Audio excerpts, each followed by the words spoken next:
শুভ দুপুর। আমন্ত্রণ ব্যবসা বাণিজ্য আর অর্থনীতির সবশেষ সংবাদ নিয়ে নিউজ 24 এর নিয়মিত আয়োজন আপন ফ্যামিলি মার্ট বিজনেস আওয়ারে। সাথে আছে হোসাইন শাহাদাত। শনি থেকে বৃহস্পতিবার দুপুর 1টায় প্রচারিত হচ্ছে অনুষ্ঠান। আয়োজনে থাকছে দেশ বিদেশের ব্যবসা বাণিজ্যের সবশেষ খবর এবং খবরের বিশ্লেষণ। এছাড়াও আছে শেয়ার বাজার এবং মুদ্রা বাজারের আপডেট।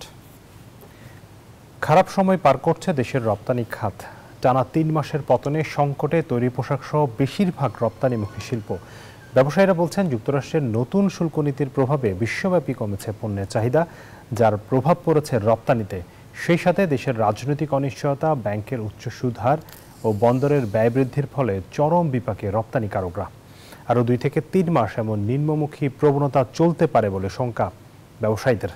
সংকটের সমাধানে সরকারের নীতিগত সহায়তা চান তারা। রিয়াজ সুমনের প্রতিবেদন। দেশের অর্থনৈতিক কর্মকাণ্ডে ধীরগতির মধ্যেও স্বস্তিতে ছিল রপ্তানি আয় ও রেমিটেন্সে, কিন্তু চলতি অর্থবছরের 4 মাস পর রপ্তানি খাতের সাফল্য ফিকে হয়ে এসেছে অনেকটা। আগস্ট মাস থেকে টানা 3 মাস ধরে কমছে রপ্তানি আয়।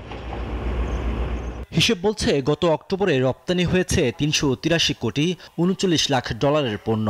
2024-25 অর্থ বছরের একই সময়ে যা ছিল 413 কোটি 8 লাখ ডলার। সেই হিসাবে রপ্তানি কমেছে 7.43%। এর আগে সেপ্টেম্বর ও আগস্টেও রপ্তানি কমেছে। একই সময়ে দেশের প্রধান রপ্তানি পণ্য তৈরি পোশাক রপ্তানি কমেছে 8.39%। কিন্তু কেন? একে আমাদের গ্যাস বিদ্যুতের সমস্যা রয়েছে, একে আমাদের অর্থনৈতিক প্রচণ্ডভাবে ক্যাপিটালের প্রবলেম হয়ে গেছে। কারণ ব্যাংকগুলো অত্যন্ত সংকোচনমূলক নীতি নিয়েছে। তারা কিন্তু কোনো ধরনের সহায়তা, যে সাপোর্টগুলো এই সময় একটা লো সিজনে আমাদের গার্মেন্টস ফ্যাক্টরিগুলোকে দিতে হয়, সেই সাপোর্টগুলো কিন্তু দিচ্ছে না। 10% নেগেটিভ গ্রোথে এইটা কিন্তু প্রমাণ হলো যে আমরা যে এতদিন যে কথা বলে আসছি, এবং এটা কিন্তু আগামী আরো 2-3 মাস, কমপক্ষে 3 মাস আরো কন্টিনিউ করবে এই পরিস্থিতি। বিকেএমই ও বিজিএমইর হিসেব বলছে দেশের অনেক পোশাক কারখানাই এখন চলছে লোকসান দিয়ে। চাপ সামাল দিতে না পেরে গত 1 বছরে 258টি তৈরি পোশাক কারখানা বন্ধ হয়ে গেছে। রপ্তানিকারকদের অভিযোগ, গতি ধরে রাখতে যে ধরনের নীতি সহায়তা দরকার তা দিচ্ছে না সরকার। তার উপর রাজনৈতিক অনিশ্চয়তা, চাঁদাবাজি ও নতুন শ্রম আইন সংশোধন, সব মিলিয়ে বিদেশি ক্রেতাদের মধ্যে আশঙ্কা তৈরি হয়েছে বলেও জানান ব্যবসায়ীরা। গ্লোবাল হোল বিজনেসটা কিন্তু একটা টার্ময়েলের মধ্যে যাচ্ছে। এই টার্ময়েলের কারণে আমরা যে নীতিগত সহায়তার দরকার, সে ধরনের কোনো নীতিগত সহায়তা আমরা সরকারের থেকে পাচ্ছি না। তার উপরে রাজনৈতিক অনিশ্চয়তা। দুঃখজনক হলো সত্য যে সরকার ব্যবসায়ীদের সাথে কিন্তু বসেও না, জানারও চেষ্টা করে না। অর্থনীতিতে নানামুখী চাপে রয়েছে সরকার। বাড়ানো যাচ্ছে না কর আদায়, বিনিয়োগও বাড়ছে না। এমন বাস্তবতায় অন্তর্বর্তী সরকার নীতি সহায়তা দেবার মতো অবস্থায় নেই বলে মনে করেন এই অর্থনীতিবিদ।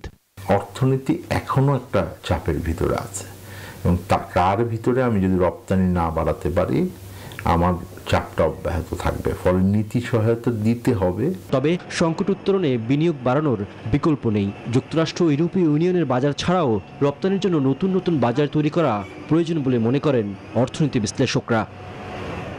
রিয়াজ সুমন, নিউজ 24, ঢাকা। দর্শক, বাংলাদেশের অর্থনীতি যেখানে দাঁড়িয়ে আছে এই রপ্তানি খাতের উপর, কারণ দেশের প্রতি বছর 50 বিলিয়ন ডলারেরও বেশি রপ্তানি আয় আসছে পণ্য রপ্তানি থেকে, এবং এর সিংহভাগই আসলে তৈরি পোশাক খাতের যে রপ্তানি, সেখানেও কিন্তু বড় ধরনের পতন আমরা দেখেছি গত 3 মাসে। এই পতনটি আরও সামনের দিনে বলা হচ্ছে যে এমন খারাপ অবস্থা আরও অন্তত 2 থেকে 3 মাস অব্যাহত থাকতে পারে। কিন্তু কেন এই পরিস্থিতি তৈরি হলো এবং সামনের দিনে কেন আরও 2-3 মাস আমাদেরকে অপেক্ষা করতে হবে বাজারে ঘুরে দাঁড়াতে, সেই বিষয়গুলো নিয়ে আমরা কথা বলবো। সরকারের কাছ থেকে আসলে তারা কোন ধরনের সহযোগিতা চান ব্যবসায়ীরা, সেই বিষয়টা নিয়ে কথা বলবো। শ্রম আইন নিয়ে আমাদের আলোচনায় থাকবে, কারণ শ্রম আইন এই মুহূর্তে ব্যবসায়ীদের জন্য একটি, বিশেষ করে তৈরি পোশাক খাতের যারা উদ্যোক্তা, তাদের জন্য একটি বড় মাথা ব্যথার কারণ হয়ে দাঁড়িয়েছে।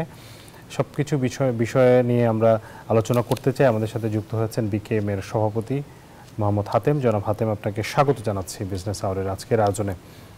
শুরুতেই জানতে চাইবো যে এই যে রপ্তানি কমছে ধারাবাহিকভাবে, এই রপ্তানি কমার যে কারণ, সেখানে শুধুমাত্র কি বৈশ্বিক চাহিদা কমে যাওয়া, নাকি আরও অন্য কোনো কারণ আছে এবং সামনের আপনি বলছেন যে আরো 2-3 মাস এই পরিস্থিতি থাকতে পারে, কারণ কি আরো 2-3 মাস আসলে কি হতে পারে, মানে সামনের দিনে বাজার চাহিদা কি বাড়ার সম্ভাবনা কতটুকু আছে? দেখেন, আমি বিকেএমের প্রেসিডেন্টের বাইরেও আমি কিন্তু একজন এক্সপোর্টার।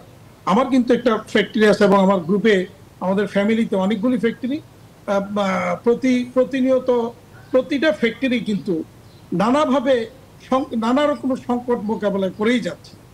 এক তো হলো ধরেন আমরা কেন আন্তর্জাতিক বাজারের সাথে তাল মিলিয়ে বা প্রতিযোগিতায় টিকে থাকতে পারছি না। যেমন আমার কথাই যদি বলি, আমি কিন্তু প্রতিনিয়ত মানে এর মধ্যেই অনেকগুলি অর্ডার আমাকে রিফিউজ করতে হয়েছে, কারণ প্রাইসে কোনোভাবে আমি মিলাতে পারছি না। বায়াররা প্রতিনিয়ত তারা প্রাইস কমিয়ে আনতেছে, আবার একদিকে বায়াররা প্রাইস কমাচ্ছে, অন্যদিকে আবার আমাদের সরকার নানা দিক থেকে আমাদের কস্টিং বাড়িয়ে দিচ্ছে।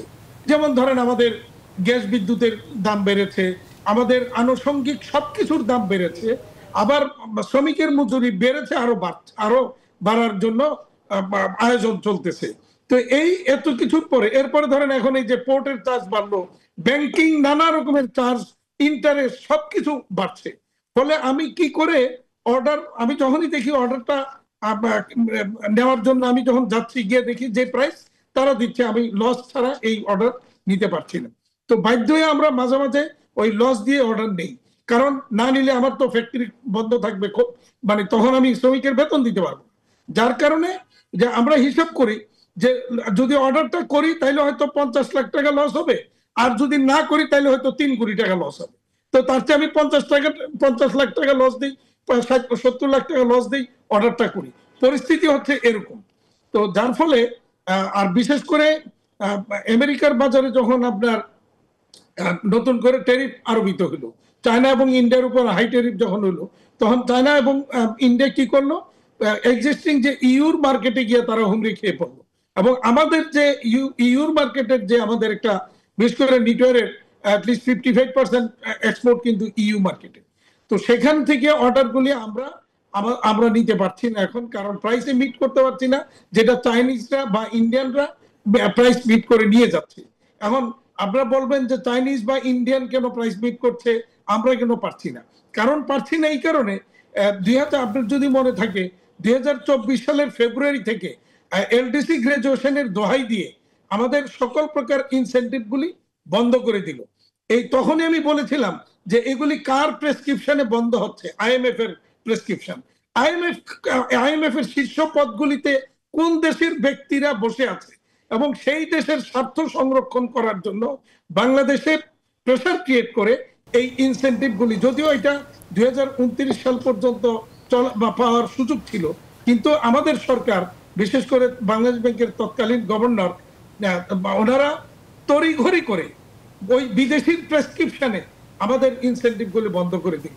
আর আপনি প্রকারান্তরে দেখেন ইন্ডিয়া এলডিসি গ্রাজুয়েট অনেক আগে, তাদের এলডিসি গ্রাজুয়েশন থাকার পরও তারা কিন্তু ইনসেন্টিভ দিচ্ছে। ওখানে কিন্তু আইএমএফ বা জাতিসংঘ বা কেউ কিন্তু ওইটা দেখে না যে ওরা কি কি ইনসেন্টিভ দিচ্ছে, কেন দিচ্ছে, কিভাবে দিচ্ছে। আমরা দিলে সব দোষ। আর আমাদের এইগুলি নিয়েই মূলত দেখেন যে আমরা আর প্রতিযোগিতা টিকে থাকতে পারছি না। ফলে প্রতিনিয়ত দেখেন ইন্ডাস্ট্রি বন্ধ হচ্ছে এবং আরো অনেকগুলো ইন্ডাস্ট্রি বন্ধ হয়েছে ইতিমধ্যে, আরো ইন্ডাস্ট্রি বন্ধ হওয়ার পথে।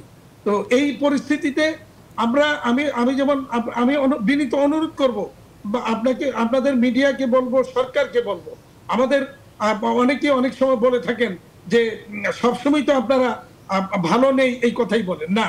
আমরা 2019, 18, 19, 20 এর কোভিডের আগ পর্যন্ত আমরা কিন্তু ভালোই ছিলাম।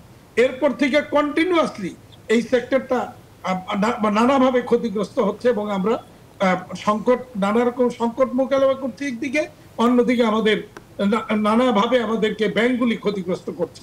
পাশাপাশি আপনি জানেন যে এখন যে শ্রম আইন নিয়ে কি হচ্ছে, এইগুলি সব আমরা শ্রম আইন নিয়ে কথা বলবো। জনাব হাতেম, আমি একটু জানতে চাই যে এই যে ট্রাম্পের যে নতুন শুল্ক আরোপের পরে আমরা যে দেখেছি যে বাংলাদেশ কিছুটা সুবিধাজনক অবস্থানে থাকার কথা, কারণ বাংলাদেশের যে প্রতিদ্বন্দ্বী দেশগুলো আছে, চায়না, ভারত, বেশ কিছু দেশের চেয়ে বাংলাদেশের উপর পাল্টা শুল্কের হারটা কম। আশা করা হচ্ছিল যে আপনারাও বলছিলেন যে সেক্ষেত্রে বাংলাদেশ হয়তো অ্যাডভান্টেজ নিতে পারবে, ওইখান থেকে অর্ডার শিফট করে আমাদের এখানে আসবে, কিন্তু আমরা দেখতে পাচ্ছি যে পরিস্থিতি বিপরীত, মানে আমাদের অর্ডার বাড়াচ্ছে, কমে যাচ্ছে। মানে এটার কি কারণ? আপনার কথা শোনা যাচ্ছে না জনাব ফাতেম, আপনি কি শুনতে পাচ্ছেন আমাকে? এই লাস্ট কথাটা শুনি নাই, শেষ কথাটা শুনি নাই। জি, আপনি শুনতে পাচ্ছেন আমাকে? অর্ডার কমছে এতটুকু শুনেছি, এরপরে কি বলছিলেন? আমি যেটা বলছিলাম যে এই যে বাংলাদেশ, আমরা মানে আশা করছিলাম যে বাংলাদেশ যেহেতু সুবিধাজনক অবস্থানে ছিল, বিশেষ করে নতুন ট্যারিফের ক্ষেত্রে, সেক্ষেত্রে বাংলাদেশের রপ্তানি আদেশ বাড়ার কথা ছিল, সেখানে উল্টো কমেছে কেন?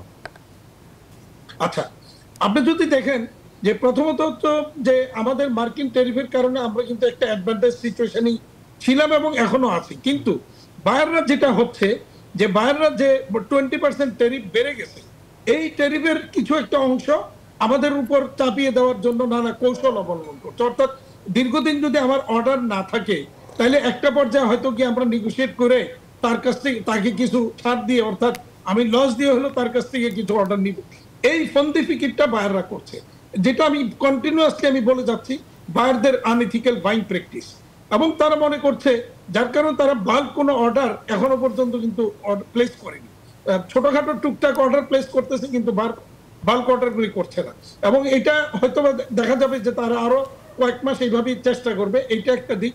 দ্বিতীয় দিক হচ্ছে যে ট্যারিফ বেড়ে যাওয়ার কারণে বায়ারদের ওখানে এখনো পর্যন্ত তারা কিন্তু এখনো পারচেজিং এ খুব একটা, মানে মার্কিন কাস্টমাররা এখনো কিন্তু তারা পারচেজিং এ এখনো খুব একটা যায়নি, যার কারণে তারাও দেখতেছে কি করা যায়, বা অর্ডার কমিয়েছে, মার্কেটে সেল কমেছে, ইত্যাদি নানা কারণেই তারা অর্ডার প্লেস করছে না।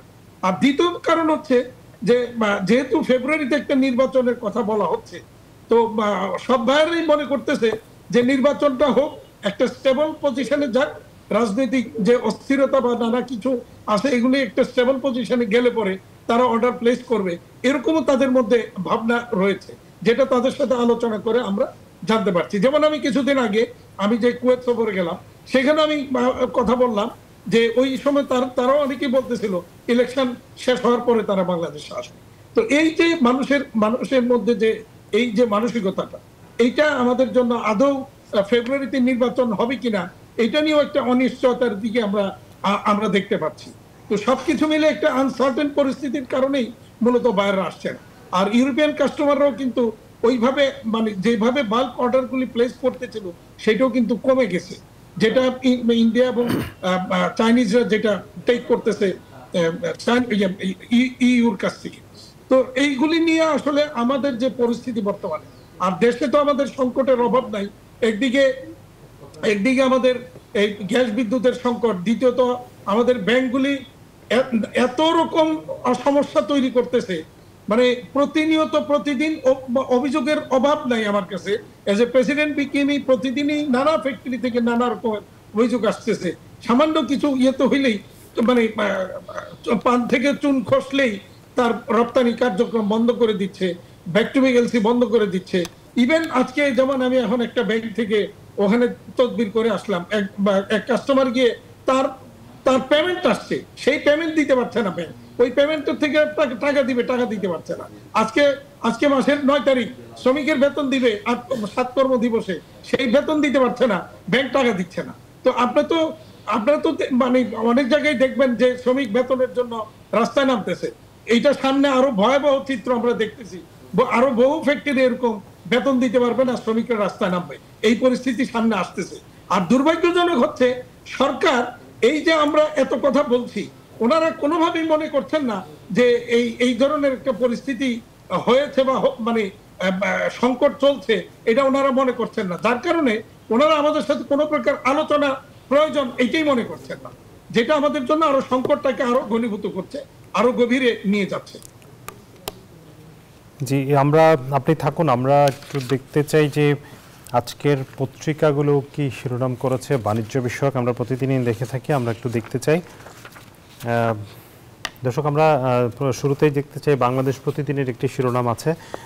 বাংলাদেশ প্রতিদিনের যে শিরোনামটি আমরা দেখছি যে রাজনীতি স্থিতিশীল থাকলে অর্থনীতি আরও ভালো চলবে, এটি গভর্নর বলেছেন। গতকাল একটি অনুষ্ঠানে তিনি এই কথাটি বলেছেন। এটি আসলে সবাই বলছে, রাজনীতি স্থিতিশীলতা ছাড়া আসলে অর্থনীতির গতি বাড়ানো একরকম অসম্ভবই বলা যেতে পারে। কালের কণ্ঠের শিরোনামটি দেখতে চাই পরের সংবাদে। কালের কণ্ঠ বলছে যে দেশে 353 পোশাক কারখানা বন্ধ, 1.25 লাখ শ্রমিক বেকার। বিজিএমইএ তথ্য দিয়ে তারা এটি বলছে। এই সংবাদটি আসলে প্রচারিত হয়েছে DW অর্থাৎ ডয়চে ভেলে বাংলা পত্রিকায়, তারা এই সংবাদটি করেছে। সেখান থেকে কালের কণ্ঠ সংবাদটি করেছে, বলছে যে বাংলাদেশের গার্মেন্টস শিল্প অনিশ্চয়তার মধ্য দিয়ে যাচ্ছে বলে দাবি করছেন উদ্যোক্তারা। কয়েকশো কারখানা বন্ধ এবং লাখো শ্রমিক বেকার হয়েছেন। তবে রপ্তানির পরিসংখ্যানে পরিস্থিতি ততটা খারাপ দেখছেন না অর্থনীতিবিদরা। খাত সংশ্লিষ্টদের হিসেবে বর্তমানে প্রায় 40 লাখ মানুষ সরাসরি এবং 2 কোটি মানুষ নানানভাবে এটিতে জড়িত। গত 14 মাসে সাভার, গাজীপুর, চট্টগ্রাম, নারায়ণগঞ্জ এবং নরসিংদীতে মোট 353টি কারখানা বন্ধ হয়ে গেছে, যার ফলে 1,19,842 জন শ্রমিক কর্মহীন হয়ে পড়েছেন। বিষয়টি নিয়ে আমরা আলোচনা করব। আমরা পরবর্তী সংবাদটি দেখতে চাই। দি বিজনেস স্ট্যান্ডার্ড, টিভিএস যে সংবাদটি করেছে, সালিশের মাধ্যমে দীর্ঘদিনের বিরোধ মীমাংসার কথা ভাবছে সরকার ও মোবাইল অপারেটররা। এখানে আসলে মোবাইল অপারেটরদের সাথে নানান ধরনের অভিযোগ এবং বিরোধ আছে, সেগুলো সালিশের মাধ্যমে নিষ্পত্তি করার কথা বলেছে। দ্য ফাইন্যান্সিয়াল এক্সপ্রেসের 2টি সংবাদ আছে আমাদের কাছে। একটি, সংকটে বিমা খাত, অচল কোম্পানির জন্য আসছে একীভূতকরণ ও লিকুইডেশনের ব্যবস্থা। আমরা জানি 5টি ব্যাংক এরই মধ্যে একীভূত করার প্রক্রিয়া শুরু হয়েছে। সেখানে বিমা খাতকেও, বিমা কোম্পানির মধ্যেও যেগুলো অচল কোম্পানি আছে বা খারাপ অবস্থায় আছে সেগুলোকে একীভূত করার জন্য নতুনভাবে চিন্তাভাবনা করা হচ্ছে। তো সেই সংবাদটি আমরা দেখতে পাচ্ছি। ফাইন্যান্সিয়াল এক্সপ্রেসের আরও একটি সংবাদ যদি আমরা দেখি, বাংলাদেশ পাকিস্তান বাণিজ্যে সরাসরি শিপিং পরিষেবা শুরু, সময় ও খরচ কমলো। এটি একটি ভালো সংবাদ। পাকিস্তানের সাথে বাংলাদেশের দীর্ঘদিনের অচল অবস্থা ছিল। আমরা জানি সেখানে পাকিস্তান যেহেতু একটি সম্ভাবনাময় বাজার বাংলাদেশের জন্য, করাচি ও চট্টগ্রাম বন্দরের মধ্যে সরাসরি জাহাজ চলাচল পরিষেবা শুরু করেছে পাকিস্তান ও বাংলাদেশ। এতে দুই দেশের পণ্য সরবরাহের সময় 23 দিন থেকে কমে 10 দিনে নেমেছে এবং লজিস্টিক খরচ উল্লেখযোগ্যভাবে কমেছে। পাকিস্তানের পররাষ্ট্রমন্ত্রী ইসহাক দার জানিয়েছেন, বাংলাদেশে অন্তর্বর্তী সরকার গঠনের পর থেকে দ্বিপাক্ষিক বাণিজ্য এবং অর্থনৈতিক সহযোগিতা ইতিবাচক ফলাফল এসেছে। বাংলাদেশ তাদের বন্দরে পাকিস্তানের রপ্তানি পণ্যের জন্য 100% পরিদর্শনের বাধ্যবাধকতা তুলে নিয়েছে, যা 29 সেপ্টেম্বর থেকে কার্যকর হয়েছে। এই বিষয়টি আসলে একটি ভালো সংবাদ, কারণ আমাদের আসলে আশেপাশের প্রতিটা দেশের সাথেই আমাদের রপ্তানি এবং বৈদেশিক বাণিজ্য বাড়ানোর চেষ্টা অব্যাহত রাখা উচিত। সেই জায়গাটা থেকে আমরা আলোচনা করব। আমাদের সাথে আছেন মোহাম্মদ হাতেম, সভাপতি বিকেএমইএ। জনাব হাতেম, আবারও স্বাগত আপনাকে। যে সংবাদটি আসলে ডয়চে ভেলের বরাত দিয়ে কালের কণ্ঠ আমরা দেখতে পেয়েছি, যে সংবাদটি করলো 553টি কারখানা বন্ধ হয়েছে এবং এর ফলে 1 লাখের বেশি, প্রায় 1.25 লাখ শ্রমিক বেকার হয়েছে। এই যে বেকার শ্রমিকদের আসলে কি অবস্থা এখন, তারা কি করছে, বা এটি পোশাক খাতের জন্য কতটা অস্থিরতা তৈরি করছে? এর সাথে শ্রম আইনটাও আপনি যুক্ত করতে পারেন। এর মধ্যে শ্রম আইনের বেশ কিছু বিষয় নিয়ে আপনাদের দ্বিমত আছে, সেটিও হয়তো আপনি এখানে বলতে পারেন। দেখেন, আমাদের জন্য সবচেয়ে দুর্ভাগ্যজনক কি, আমাদের সরকার, বিশেষ করে সরকারের ভিতরে কিছু লোকজন ঘাপটি মেরে আছে যারা বিদেশের এজেন্ট হিসেবে এখানে কাজ করে। এটা বলতে বাধ্য হইলাম আমি, এছাড়া বলার কোনো কোনো উপায় নেই। কারণ শ্রম আইনটা দেখেন, আমরা যখন 3 পক্ষ একমত হয়ে সবকিছু ঠিক করে আমরা পাঠালাম, সেখানে গিয়া ক্যাবিনেটে যাওয়ার আগে দিয়ে কি কারণে, কার পরামর্শে, কার প্ররোচনায় এটার মধ্যে কিছু আরো অস্পষ্টতা তৈরি করা হলো, ওর মধ্যে কিছু পরিবর্ধন করা হলো, এটা আমাদের কাছে বোধগম্য না। এবং আমাকে যখন মিডিয়া থেকে বলা হলো যে সময় নেই এই জিনিসগুলি আসছে, যেমন ধরেন শ্রমিকের সংজ্ঞার মধ্যে কর্মকর্তা কর্মচারী শব্দ অবলিক দিয়া, যেটা আইনের মধ্যে অবলিক দিয়ে ওখানে ঢুকানো হয়েছে। এবং আমি যখন উপদেষ্টা মহোদয়কে বললাম যে শ্রমিকের সংজ্ঞার মধ্যে কর্মকর্তা অবলিক কর্মচারী শব্দ দুইটা যোগ হইলো কেন, উনি বললেন যে কর্মকর্তা অবলিক কর্মচারী দিয়ে কোনো আইন হতে পারে না, অবলিক দিয়ে কোনো আইন হয় না। আমি বললাম আপনার লোকজন তো তাই করেছে। এবং পরদিন আমি গিয়ে উপদেষ্টা মহোদয়কে এগুলি দেখালাম এবং উনি পরবর্তীতে ওনার লোকজনের সাথে কথা বললেন। সেখানে শ্রমিকের সংজ্ঞার মধ্যে কর্মকর্তা কর্মচারী শব্দ দুইটা লাগানো হইল। আমরা প্রভিডেন্ট ফান্ড, দেখেন প্রভিডেন্ট ফান্ড তো এমনিতেই বর্তমান আইনেও কিন্তু প্রভিডেন্ট ফান্ড আছে, কিন্তু আইনের মধ্যে বর্তমানে যেটা রয়েছে সেখানে বলা হয়েছে যদি কোনো প্রতিষ্ঠানের 75% শ্রমিক লিখিতভাবে আবেদন করে তাহলে সেই প্রতিষ্ঠানে প্রভিডেন্ট ফান্ড চালু করতে হবে। ভালো কথা। এইবার ওনারা কি করলেন, বললেন যে 100 জন শ্রমিক কোনো প্রতিষ্ঠানে থাকলেই সেখানে প্রভিডেন্ট ফান্ডটা বাধ্যতামূলক। তো বাধ্যতামূলক যখন এটা করতেছিল তখন আমরা এটা প্রতিবাদ করলাম, কারণ আমাদের পক্ষে বছরে একবার 5% ইনক্রিমেন্ট, এরপরে আবার 7% বা 7.5% বা আরো 5% প্রতি মাসে আবার প্রভিডেন্ট ফান্ডে টাকা দেওয়া, এটা কোনোভাবে আমাদের পক্ষে সম্ভব না। তো ওনারা তখন বললেন, শ্রম সচিব মহোদয় তিনি তখন আমাদেরকে বুঝাইলেন যে না, এটা আপনাদের কোনো শোল্ডারে যাবে না, এটা সরকারের যে প্রগতি স্কিম আছে, পেনশন স্কিম, সেখানে এটা চলে যাবে, সেখানে এটা আমরা ইনক্লুড করে দিচ্ছি। আচ্ছা, তো সেটা ইনক্লুড করতে গিয়ে ওনারা যেটা প্রথমে করলেন, বললেন যে ঠিক আছে, কোন প্রতিষ্ঠান যদি প্রগতির সাথে যাওয়ার বা এগ্রিমেন্ট করে তাহলে প্রগতিতে এটা চলে যাবে, সেখানে আমাদের আর ইন্ডিভিজুয়ালি প্রত্যেকটা ফ্যাক্টরিতে আর ওই প্রভিডেন্ট ফান্ডটা চালু করতে হবে না। আবার ওখানে আবার বললেন যে সেখানে প্রগতি তো মালিক 50% দিবে, শ্রমিক 50% দিবে। তাহলে আর মানে প্রগতির যাই আর আমার ফ্যাক্টরিতে থাকি, যেখানেই থাকি, তো আমার তো 50% দেওয়া লাগতেছে। ঠিক আছে, সেটাও মোটামুটি আমরা তখন মেনে নিলাম যে ঠিক আছে, প্রগতি যদি যায় তাহলে শেষ হয়ে গেল। আনফরচুনেটলি, দুর্ভাগ্যজনক ভাবে আমরা দেখলাম যখন ক্যাবিনেটে গেল সেখানে মানে পরিবর্তন করে সেই সিদ্ধান্তটার মধ্যে তখন লিখলো যে কোন শ্রমিক যদি লিখিত আবেদন করে প্রগতিতে যাওয়ার, তাহলে প্রগতি আগে ছিল কিন্তু প্রতিষ্ঠান আবেদন করে প্রগতিতে গেলে তাহলে ফ্যাক্টরিতে আর এই প্রভিডেন্ট ফান্ডটা রাখার প্রয়োজন হবে না। কিন্তু এখন কি করলো, এখন বলে দিল যে শ্রমিক যদি লিখিত আবেদন করে তাহলে প্রগতিতে যাবে।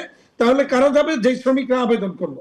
তাহলে কিছু শ্রমিক আবেদন করলো প্রগতি যাবে, কিছু শ্রমিক আবেদন করলো না, তাহলে তারটা আমাকে ওখানে রাখতে হবে। আচ্ছা, ওনারা আবার সেখানে আবার একটু ইয়ে রাখছিলেন প্রথম, যে শ্রমিকের জন্য এটা বাধ্যতামূলক না, অপশনাল, আর মালিকের জন্য বাধ্যতামূলক। তখন আমি যখন ধরলাম যে আপনি শ্রমিকের জন্য অপশনাল রাখলেন, কোন শ্রমিক যখন সেখানে ওই পার্টিসিপেট করবে না তাহলে মালিক কি করবে? ওটা মালিকও করা লাগবে না। আমি কোথায় লেখছেন আপনারা? সেই কথা তো লেখেন নাই। আমার তো বাইরের অডিট আইসা, যে কোনো কমপ্লায়েন্স অডিট আইসা আমাকে বলবে যে মালিকের জন্য বাধ্যতামূলক, তোমাকে এটা জমা দিতে হবে, শ্রমিকেরটা নট নেসেসারি যেহেতু বাধ্যতামূলক না। তখন আমরা ওই ইয়েতে পড়বো। তখন কি সেখানে লিখেছেন যে শ্রমিক যদি না দেয় তাহলে মালিকও অব্যাহতি থাকবে। কিন্তু নতুন করে যে পেজটা ঢুকে দেওয়া হইলো যে কিছু যাবে প্রগতিতে, কিছু থাকবে আমাদের এখানে, দুইটা আমাদের পক্ষে মেনটেন করা কোনোভাবেই সম্ভব। এটা গেল দুইটা। তৃতীয়ত হলো, আপনি দেখেন যে 20 জনে ট্রেড ইউনিয়ন হবে, এই আলোচনাটা বিগত দিনে কখনোই আমাদের কারোর মধ্যেই ছিল না। শ্রমিক পক্ষ ছিল না, মালিক পক্ষ ছিল, সরকারও ছিল। শ্রমিকদের দাবি একটাই ছিল, আমরা যেটা 20% ছিল সেখান থেকে আমরা বললাম যে 50% আমরা নেমে আসলাম। শ্রমিকদের দাবি ছিল এটাকে 10%-এ আনা। শেষ পর্যন্ত শেষ টিসিসি মিটিং এ উপদেষ্টা মহোদয় এরকম একটা পর্যায়ে গিয়ে উনি প্রস্তাব দিলেন এটাকে 50 থেকে 500 জন শ্রমিকের ফ্যাক্টরিতে 50 জনে ট্রেড ইউনিয়ন হবে। এরপরে 501 থেকে 1000 পর্যন্ত সেখানে হবে 150 জনে, 1001 থেকে 3000 পর্যন্ত হবে 300 জনে, তার এভাব হইলে 400 জনে। তো বাট আনফরচুনেটলি আবারও দেখলাম আমরা এটা যখন ক্যাবিনেটে গেল তখন সেখানে 20 জনের ইয়ে নাজিল হয়ে গেল, 20 জনের ট্রেড ইউনিয়ন নাজিল হলো একটা। আবার যেটা মাঝখানে আরেকটা হলো, এটা হলো 300 জন পর্যন্ত, 301 থেকে 500 জন পর্যন্ত গেল আরেকটা 40-এর। আবার 501 থেকে 1500, 1000 যেটা ছিল ওইটাকে 1500-এ নিল, সেটাকে 150 ছিল সেটাকে কমায় 100-তে আনা হলো। আর বাকি দুইটা স্ল্যাব ঠিকই থাকলো, যেটা 1500 থেকে 3000 পর্যন্ত 300, এর উপরে হইলে 400, ওইটা ঠিক থাকলো। তো এই যে পরিবর্তনগুলি, এই পরিবর্তনগুলি কার সাথে আলোচনা করে, কার স্বার্থে এটা করা হলো, এটা আমাদের প্রশ্ন। আমাদের এটা জানতে হবে। সরকার আমরা যখন উপদেষ্টা মহোদয়কে এগুলি নিয়ে বললাম, ওনার কাছে গেলাম, উনি সচিব মহোদয় এবং যিনি জয়েন্ট সেক্রেটারি এই অপকর্মগুলি করেছেন তাকেও ডেকে আনলেন, এনে এরপর ওনার সাথে পরে আমার কাছ থেকে শুনে তিনি এরপর বললেন যে আমি আমাদের লোকজনের সাথে কথা বলে এটার প্রয়োজনীয় ব্যবস্থা কিনা। তো উনি পরে, আমি এবং বিজেপির প্রেসিডেন্ট আবার যখন গেলাম, তিনি তখন বললেন যে এটি বিধিমালায় ঠিক করবেন। তো আমি বললাম যে সচিব উপদেষ্টা মহোদয়, বিধিমালায় গিয়ে যদি আপনি কোনো কিছু করেন, সেটা যদি আইনের সাথে কনফ্লিক্ট করে, তাহলে আইন এস্টাবলিশড হবে, বিধিমালা বাতিল হয়ে যাবে। তাহলে বিধিমালায় সংশোধন করলেও এটা হবে না, এটাকে এই জায়গাতেই সংশোধন করতে হবে। তো আমরা ওনার কাছে বিনীত অনুরোধ করে এসেছি, জানি না এরপরে এটা ওনারা কি করেছেন বা কি করবেন, সেটা ল মিনিস্ট্রি অফ লতে ভেটিয়ে গেছে, সেখান থেকে আসলে পরে ওনারা প্রজ্ঞাপন জারি করার কথা। তো এখন আমাদের বক্তব্য হচ্ছে, তো আমরা সরকার আমাদের এই সমস্যাগুলি অনুধাবন করতে তাহলে ব্যর্থ হচ্ছেন, অথবা বিদেশি কারো প্ররোচনায়, বিদেশের কোনো স্বার্থ সংরক্ষণের জন্য ওনারা এইগুলি করছেন। এদেশের গার্মেন্টস সেক্টরটা এইভাবে এগিয়ে যাচ্ছে, এটা নিশ্চয়ই যাদের পছন্দ হচ্ছে না, এই সেক্টরটাকে ধ্বংস করার জন্য, এই সেক্টরে কন্টিনিউয়াস একটা কেওয়াস, কনফিউশন, অসন্তোষ লাগিয়ে রাখার জন্য এই মানে কনফিউশনগুলি, এই অস্পষ্টতাগুলি শ্রম আইনের মধ্যে ঢুকিয়ে দেওয়া হয়েছে পরিকল্পিতভাবে। আমরা এটার তীব্র প্রতিবাদ জানাচ্ছি, যারা করেছেন তাদের আমরা নিন্দা জানাচ্ছি। জি, আপনার এই বক্তব্য নিশ্চয়ই সরকারের নীতি নির্ধারকদের কাছে পৌঁছাবে, কারণ এই পোশাক খাতের আপনি যেটি বলছিলেন যে কোনো একটি মহল ইচ্ছাকৃতভাবে এই ধরনের বাংলাদেশের পোশাক খাতকে ধ্বংস করার জন্য এই কাজটি করছে, যদি করে থাকে অবশ্যই তাদের বিরুদ্ধে ব্যবস্থা নেওয়া উচিত। আপনার মাধ্যমে সরকারের কাছে এখানে একটা পয়েন্ট আমি বলে দিই, 20 জনের ট্রেড ইউনিয়ন হলে কি হবে? আপনি দেখবেন যে এলাকার সন্ত্রাসী, এলাকার মাস্তান, নানা রকমের স্বার্থান্বেষী গোষ্ঠী তখন, কারণ 20 জনই ট্রেড ইউনিয়ন যদি করে ফেলা যায়, একটা ফ্যাক্টরিতে কন্ট্রোল নেওয়ার জন্য 20 জন দিয়েই তো মানে অনেক ঝামেলা তৈরি করার ব্যবস্থা আছে। তাহলে সেই 20 জন দিয়া নানা মতের নানা লোকজন গিয়ে সেখানে এই অপকর্মগুলি করবে এবং ইন্ডাস্ট্রিকে শান্তিতে থাকতে দিবে না। তার প্রমাণ হচ্ছে, আপনি দেখেন এই পর্যন্ত এই মাস পর্যন্ত আপনার 1452টা ট্রেড ইউনিয়ন আমাদের গার্মেন্টস সেক্টরে হয়েছে, তার মধ্যে 905টা ফ্যাক্টরি কিন্তু শেষ হয়ে গেছে, ধ্বংস হয়ে গেছে, বন্ধ হয়ে গেছে, অস্তিত্ব নাই ওগুলি ওইখানে। আসলে শ্রমিকদেরও আসলে বোঝানো উচিত, কারণ ফ্যাক্টরি বন্ধ হলে আলটিমেটলি আসলে তাদেরও কোনো, তারা এখন কর্মসংস্থান, যেসব ফ্যাক্টরি বন্ধ হয়েছে সেখানে তাদের কাজের সুযোগ চলে গেছে, সেই জায়গাটা আসলে তাদেরকে বোঝানো উচিত। আমাদের সময় একেবারে শেষের দিকে শেষ হয়েছে। আজকের একটা ঘটনা বলি, পিএম নিটেক্স নামে নারায়ণগঞ্জে গোদনাইলের একটা ফ্যাক্টরিতে কিছু শ্রমিক 40-50 জনের মতো মানে শ্রমিক ওখানে নানা রকমের গেমনাম করতেছে, আর সেখানে গিয়া মানে একজন শ্রমিক নেতা, কমিউনিস্ট পার্টির একজন শ্রমিক নেতা গিয়া ওখানে তাদেরকে ইন্ধন দিচ্ছে। তো সরকার কি এই ইন্ধন দাতাদেরকে দেখে না? সে তাদের বিরুদ্ধে কি ব্যবস্থা নেওয়া হয়েছে এই পর্যন্ত, সেটা আমাদের জানার বিষয় আছে। এইভাবে আর ইন্ডাস্ট্রি চলতে পারে না। প্রয়োজনে আমাদের কাছ থেকে আমাদের সময় দেন, আমরা ফ্যাক্টরি ইন্ডাস্ট্রি বন্ধ করে দিয়ে তালা চাবি সরকারের কাছে দিয়ে দেই, সরকার গিয়ে ইন্ডাস্ট্রি চালাক, আমরা উদ্যোক্তারা আর পারবো না। মানে আমাদের দেওয়ালে পিঠ থেকে গেছে, আর সম্ভব না এইভাবে। এত রকমের সংকট, এত রকমের মানে টেনশনে থেকে আমাদের পক্ষে আর ইন্ডাস্ট্রি চালানো সম্ভব না। জি, অনেক ধন্যবাদ জনাব মোহাম্মদ হাতেম, আপনি আপনার বক্তব্য তুলে ধরেছেন, সরকার এই বিষয়ে চিন্তা করবে। আপনাকে ধন্যবাদ জানাচ্ছি আমাদের সাথে সময় দেওয়ার জন্য। দর্শক, আলোচনা করছিলাম পোশাক খাতে নানা সংকট, রপ্তানি কমে যাওয়া এবং শ্রম আইন নিয়ে নানান জটিলতা, এই বিষয় নিয়ে কথা বলছিলেন বিকেএম এর সভাপতি মোহাম্মদ হাতেম। এটির সাথে সময় হয়েছে বিরতির, ফিরবো একটু পর, সাথেই থাকুন। বিরতির পর আবারও স্বাগত জানাচ্ছি আপন ফ্যামিলি মার্ট বিজনেস আওয়ারে। শুরুতে জানাবো শেয়ারবাজারের খবর। শেয়ারবাজারের খবর জানতে যাব ঢাকা স্টক এক্সচেঞ্জের ওয়েবসাইটে। নেতিবাচক ধারা লেনদেন চলছে, অব্যাহত আছে। আসলে গত সপ্তাহের যে পুরো সপ্তাহ জুড়ে আমরা দেখেছি যে সূচকের পতন, সেটি কিন্তু এই সপ্তাহের প্রথম কার্যদিবসেও আজকে আমরা দেখতে পাচ্ছি 34 পয়েন্ট কমেছে, 4933 পয়েন্টে অবস্থান করছে ডিএসসি এক্স ইন্ডেক্স, যেটি পুঁজিবাজারের অর্থাৎ ঢাকার পুঁজিবাজারের প্রধান সূচক। ডিএসসি সরিয়া ইন্ডেক্স কমেছে 7.5 পয়েন্ট, অবস্থান 1031 পয়েন্টে। DS30 অবস্থান 1941, কিছুটা বেড়েছে 0.84 পয়েন্ট বেড়েছে। 274 কোটি টাকা এখন পর্যন্ত লেনদেন হয়েছে। লেনদেন অংশ নেওয়া কোম্পানিগুলোর মধ্যে দাম বেড়েছে 87টির, কমেছে 264টির এবং অপরিবর্তিত আছে 38টি কোম্পানির শেয়ারের দর। জানাবো সোনা, রূপা এবং মুদ্রার দরদাম। প্রথমেই মুদ্রা বাজার। মুদ্রার বিনিময় মূল্য আমরা দেখতে পাচ্ছি মার্কিন ডলার আজকে কেনা হচ্ছে 122 টাকায়, বিক্রয় 123, ইউরো 138 টাকায় কিনে 143 টাকায় বিক্রি করা হচ্ছে। পাউন্ডের কেনা দর 159, বিক্রয় 166, চীনা ইউয়ান 16 টাকায় কিনে 18 টাকায় বিক্রি করা হচ্ছে। সৌদি রিয়ালের কেনা দর 32 টাকা, বিক্রয় 33 টাকা 20 পয়সা। ভারতীয় রুপি 1 টাকা 38 পয়সা কিনে 1 টাকা 45 পয়সায় বিক্রি করা হচ্ছে। সোনার দাম দেখতে চাই, সপ্তাহখানিক ধরেই আসলে কিছুটা স্থিতিশীল অবস্থা বজায় আছে। সোনার বাজারে 22 ক্যারেট সোনা প্রতি ভরির দাম 2,01,000 টাকার বেশি, 21 ক্যারেট 1,92,530, 18 ক্যারেটের দাম পড়ছে 1,65,000 টাকার কিছু বেশি এবং সনাতন সোনা বিক্রি হচ্ছে 1,37,133 টাকা। আপনি বাজার থেকে যখন কিনতে যাবেন তখন এর সাথে আসলে 5% ভ্যাট যুক্ত হবে। রূপার বাজারের দরদাম জানাবো। 22 ক্যারেট রূপা প্রতি ভরি 4,246 টাকায় বিক্রি হচ্ছে, 21 ক্যারেট 4,047, 18 ক্যারেটের দাম পড়ছে 3,476 টাকা এবং সনাতন রূপা বিক্রি হচ্ছে 2,601 টাকায়। দর্শক, এর সাথে সময় হচ্ছে আরও একটি বিরতির।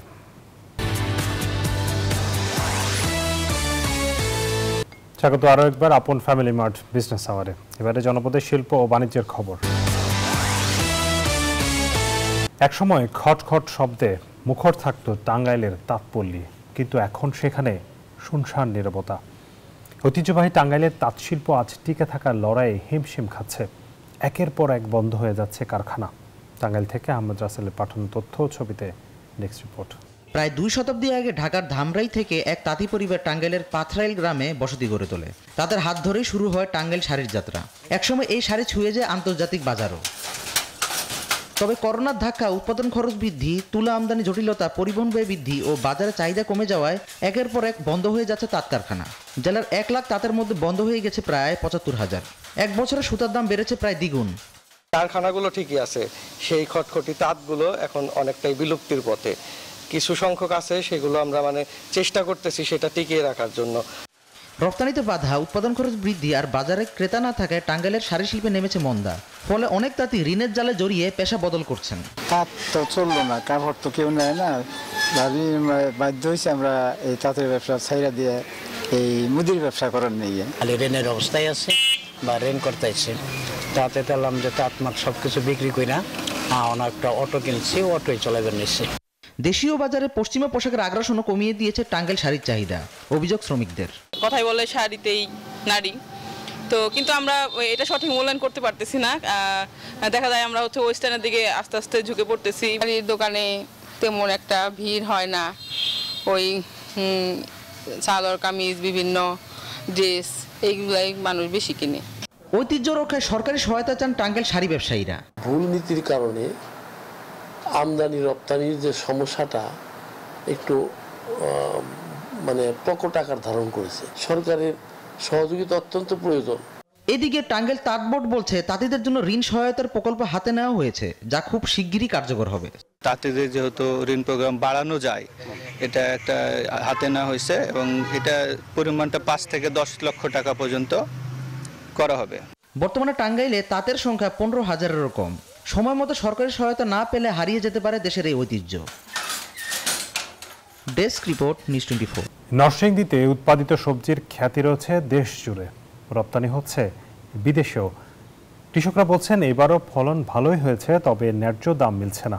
হৃদয় খানের তথ্যচিত্রে ডেস্ক রিপোর্ট। মাঠে ব্যস্ত কৃষক। ফসলের পরিচর্যা চলছে সকাল থেকে শুরু করে সন্ধ্যা পর্যন্ত। ফুলকপি, বাঁধাকপি, মূলা, লাউ, শিম সহ আবাদ হচ্ছে আরো নানান সবজির। ফুলকপি এবং বাঁধাকপি উভয়টাই করতেছি। আশা করি আর 1 মাসের ভিতরে এটার ফলন আসবে ইনশাল্লাহ। ধন্যবাদ। মাত্র লাগাইছি, এখনো রেডি হয় না। আর কপিটা মোটামুটি একটা পরিবেশ আছে রেডি হওয়ার মতো, কিন্তু লাভ হওয়ার কোনো সুযোগ দেখতেছি না। সেচের অনেক প্রয়োজন হয়, যে কারণে আমরা খরচ হয় বেশি, লাভ হয় কম। ফসল যদি ভালো হয় তাহলে লাভবান হইতে পারি, আর ফসল খারাপ হইলে তো ওই যে প্রাকৃতিক কারণে বৃষ্টি বাদল হয়, ওই বৃষ্টির কারণে আমরা আবাদ করতে পারি না। উৎপাদন ভালো হলেও হাত বদল ও সিন্ডিকেটের কারণে ন্যায্য দাম মিলছে না বলছেন চাষিরা। তারা বলছেন উৎপাদন খরচ তুলতেই তাদের হিমশিম দশা। চাহিদা মোটামুটি আলহামদুলিল্লাহ ভালো আছে, নতুন অবস্থায় তো আর কিছুদিন পর বোঝা যাবে কিরকম চলে। সবজির দাম খুবই কম, যে পরিমাণ সবজির দাম ছিল সেই পরিমাণ কৃষকরা পাওয়া যাচ্ছে না। লাভ হয় তো কিছু, এগুলো একের দর তো অনেক বাড়ায়, সব কিছু দর বাড়তি অনেক।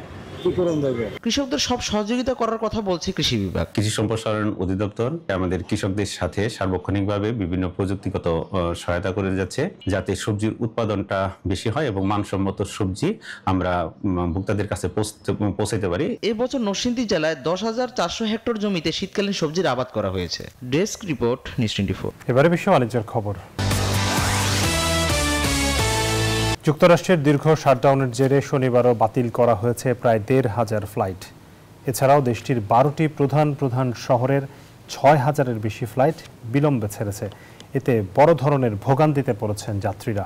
কেন্দ্রীয় সরকারের এই অচল অবস্থা অব্যাহত থাকলে 20% ফ্লাইট চলাচল কমিয়ে দেওয়া হবে বলে জানিয়েছে মার্কিন পরিবহন মন্ত্রণালয়।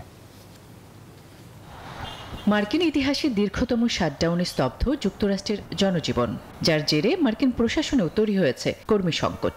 এর প্রভাব পড়েছে দেশটির বিমান চলাচলেও। দেশটির প্রধান শহরে চলছে ফ্লাইট বাতিলের হিড়িক। সরকারি শাটডাউনে এয়ারলাইন্সগুলোকে ফ্লাইট চলাচল কমানোর নয়া নির্দেশনার দ্বিতীয় দিনও হাজার ফ্লাইট বাতিল ও বিলম্বিত হয়েছে। এতে ভোগান্তিতে পড়েন যাত্রীরা। আমি অন্টারিও যাচ্ছি, দারুণ একটা সফর করব ভেবে এসেছি, কিন্তু ফ্লাইট বিলম্বের কারণে এখন চরম বিরক্ত বোধ করছি।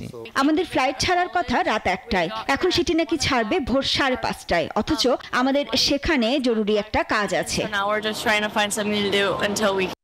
শাটডাউনের জেরে যুক্তরাষ্ট্রের এয়ার ট্রাফিক কন্ট্রোলারদের অধিকাংশই 1 মাসেরও বেশি সময় ধরে বেতন পাচ্ছেন না।